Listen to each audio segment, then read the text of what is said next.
Les gars, on va regarder un petit docu. Ensuite, je pense que c'est Valorant. Et au format que vous préférez tous, le Story Inc. Il est indéniable que le rap est le genre musical le plus évolué. Petite vidéo de. Sur l'île quoi? L'île Lorette, le rappeur là? Bah wesh, il est fraîche, frère. Il est mort, certes, mais c'est ça quoi. Mais j'ai aimé son contenu là. Il était bon, il était bon. Avec internet, les artistes viennent des quatre coins du pays, donc le fait de proclamer sa ville est désormais passé au second plan. Il ne reste plus que l'appartenance à un gang ou à un quartier qui est proclamé via leur nom de scène ou bien les tatouages sur leur corps. Suite à ça, New York, l'une des capitales historiques du rap, a perdu de son rayonnement, dû à la multitude d'artistes qui ont émergé en dehors de celle-ci. Que ce soit à travers la prison voire la mort, les artistes new-yorkais semblent avoir une cible sur leur dos, qui peu à peu a impacté le rayonnement de la ville.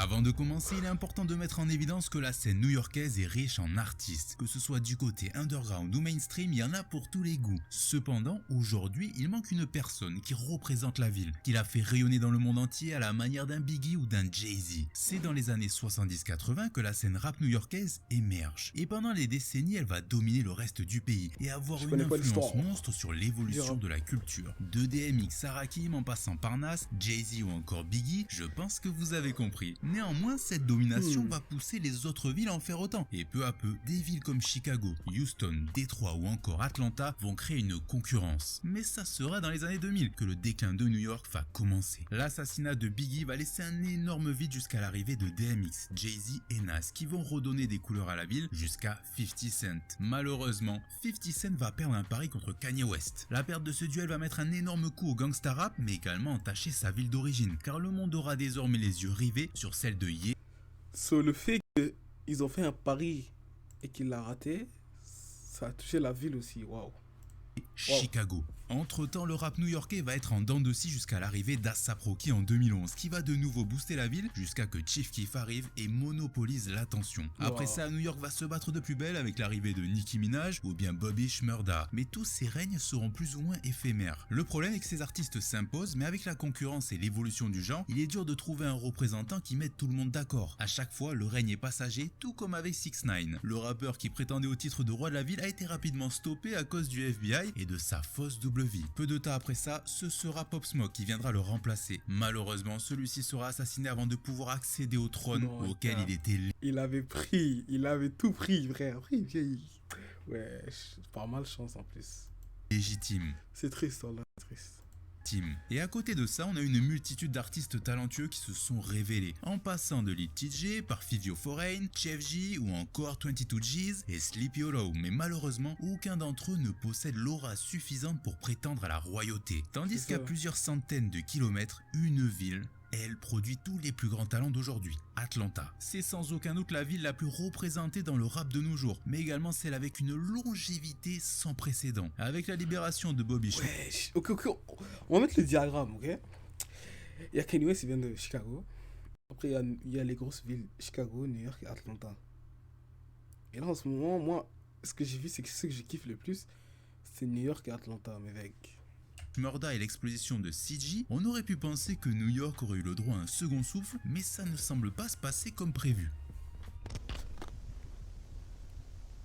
Un retour compliqué.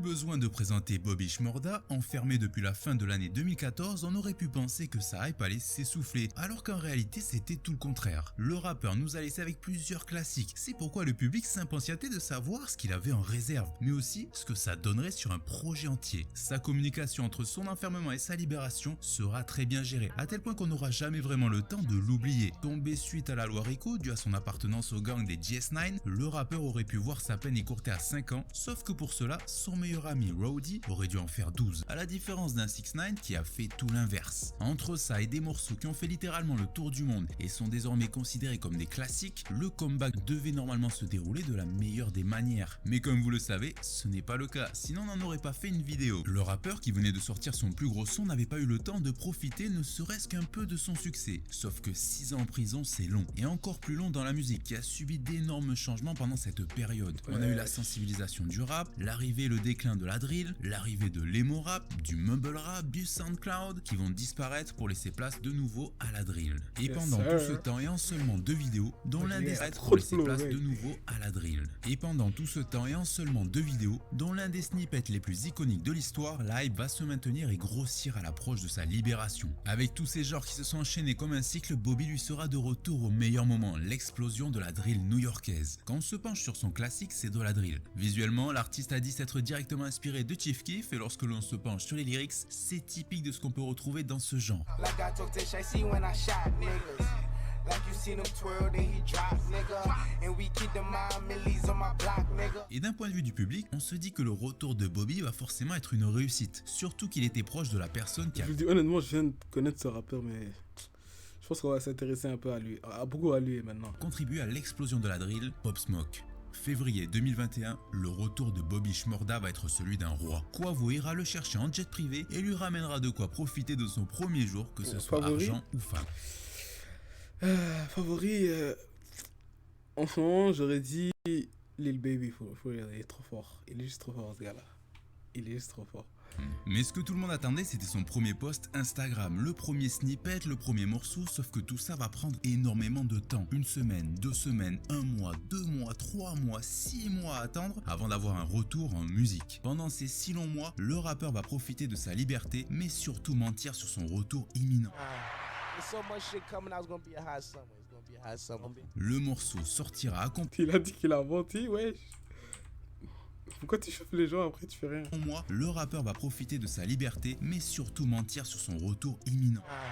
There's so much shit coming out. It's gonna be a hot summer. It's gonna be a hot summer. Le morceau sortira accompagné d'un clip et les retours seront mauvais. Le résultat Ouais. de son second single, sorti il y a 1 mois, il peine à atteindre les 800 000 vues sur YouTube et a récemment franchi le cap du million sur Spotify. Ce qui est peu quand on sait qu'à sa sortie, les streams du rappeur ont augmenté de 627% le jour de sa libération. Beaucoup d'éléments expliquent le mauvais comeback du rappeur, notamment C'est son ça. Wesh. Tu sors, ça bombe. Là, tu sors un clip que style de musique c'est pas à la hauteur des attentes. qui est diamétralement opposé à ce qu'il faisait avant. Un rappeur qui s'ouvre et qui tente de nouvelles choses, on accueille ça avec plaisir, sauf que là, c'est un retour de prison. Une absence de 6 ans. Le public avait besoin d'un banger. You don't want this For real. like you're cool, like nigga, you ain't Quavo, the fuck?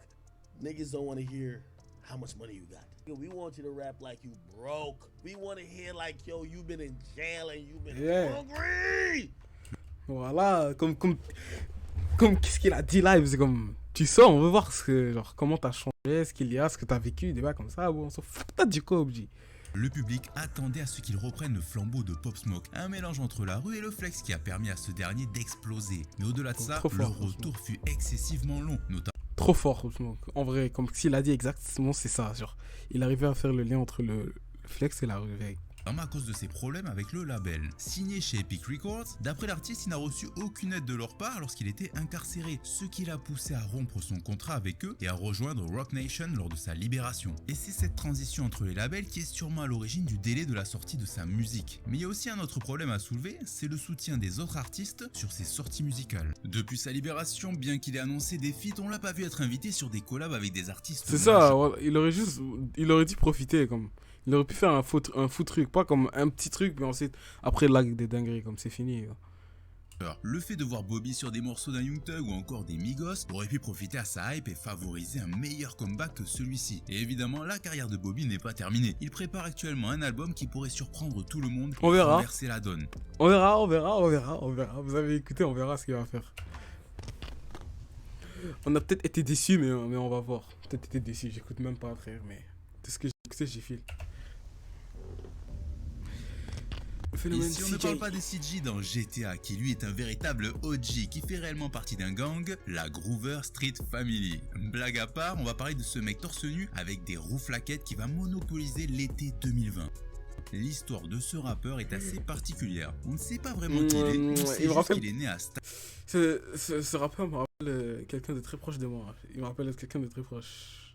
Ils ont un peu le même flow et la même dégaine et voilà. Staten Island et qu'il y a grandi. Christopher Daniel Soriano Jr. va commencer la musique lorsqu'il aura 19 ans, en abordant des thématiques basiques, la rue, la violence et être sous-coté. Sa carrière va être plus facile qu'un rappeur lambda, notamment grâce à son oncle, James Cruz, personne influente dans la musique, qui va lui dégoter un premier featuring avec une star mondiale. Ironiquement, cette star, ce sera 6ix9ine, avec qui il va collaborer en 2018, année où le rappeur était à l'apogée de sa carrière. Moi, je suis pas comme vous, voilà. Vous êtes là, c'est un snitch, comme il l'a dit, comme si tu étais dans la rue pour vrai, t'aurais su. So, et même s'il l'avait pas dit, genre s'il a rien dit, bon, quand t'es vraiment dans le truc, t'es vraiment dans le truc. Quand tu l'es pas, ferme tes dents et reste sur ton ordi pour vrai. Mais le featuring ne va pas du tout prendre. En attendant, la sauce CG va enfin prendre le 30 juillet 2020 avec le fameux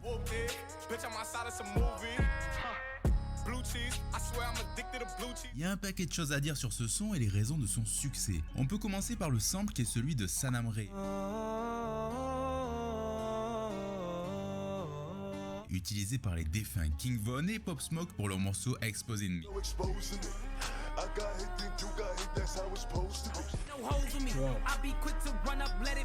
Les gars, moi je pense qu'on va écouter ces trucs là après. Attends, on va mettre. On va se mettre un peu dans l'ambiance. Oh là là.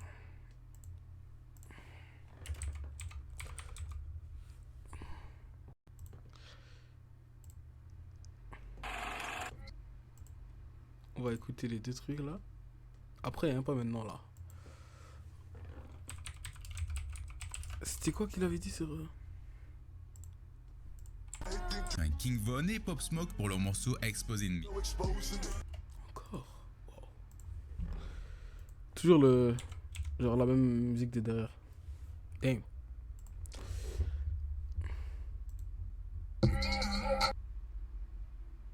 Ok, non.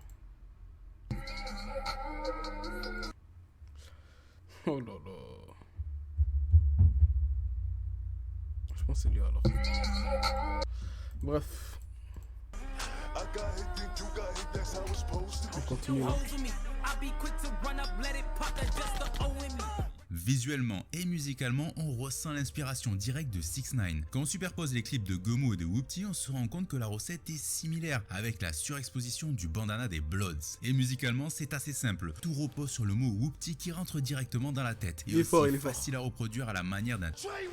On va pas se mentir, il est fort. Sa petite recette là, petit sel, petit sucre, c'est bon, c'est fait. Dans les deux cas, ces deux mots ont apporté un nombre incalculable de problèmes aux rappeurs. Avec la propulsion en radio grâce à son oncle et TikTok, Whoopty va être un vrai raz-de-marée. Mais comme 6ix9ine, l'imposture du rappeur va apparaître lorsque le public se rendra compte qu'il ne connaît rien de ce gangster qui cumule des centaines de millions de vues. C'est donc à ce moment-là que les problèmes vont commencer. Les vrais créateurs du terme Whoopty et ses proches vont apprendre le succès du morceau et vont évidemment réagir. C'est un terme utilisé par les Bloodhound Dreams, l'un des gangs les plus dangereux de New York, pour se saluer. Cependant, CG a quand même décidé de déposer la marque en son nom. J'ai pas compris. Bloodhound Dreams. Les gars, je pense que vous êtes perdus comme moi hein, sur ce qu'ils disent live. On va réécouter ça. Va apparaître lorsque le public se rendra compte qu'il ne connaît rien de ce gangster qui cumule des centaines de millions de vues. C'est donc à ce moment-là que les problèmes vont commencer. Les vrais créateurs du terme Whoopty et ses proches vont apprendre le succès du morceau et vont évidemment réagir. C'est un terme Ok, donc les proches vont écouter comme ce qu'il a sorti quoi. Utilisé par les Bloodhound Dreams, l'un des gangs les plus dangereux de New York, pour se saluer. Cependant, CG a quand même décidé de déposer la marque en son nom. Ok, ça c'est malaise, mais continue. Tout ça lui vaudra une réponse de l'un des fondateurs du gang, L.A. Brim, condamné à 30 ans de prison. Okay. DJ made a hot song, but the content that he used is not his content. So his foundation is based off a lie. Wow. He's not Whoopty. He don't know nothing about Whoopty. He just seen a fly splash and he jacked it. His allegations behind that word right there that made it such a splash for you to want to jack it. They gave me 30 years Après cette pression qui ne semble pas inquiéter le... to want to jack it. Écoutez ce qu'il dit à la fin. Whoopty. He just seen a fly splash and he jacked it. His allegations behind that word right there that made it such a splash for you to want to jack it.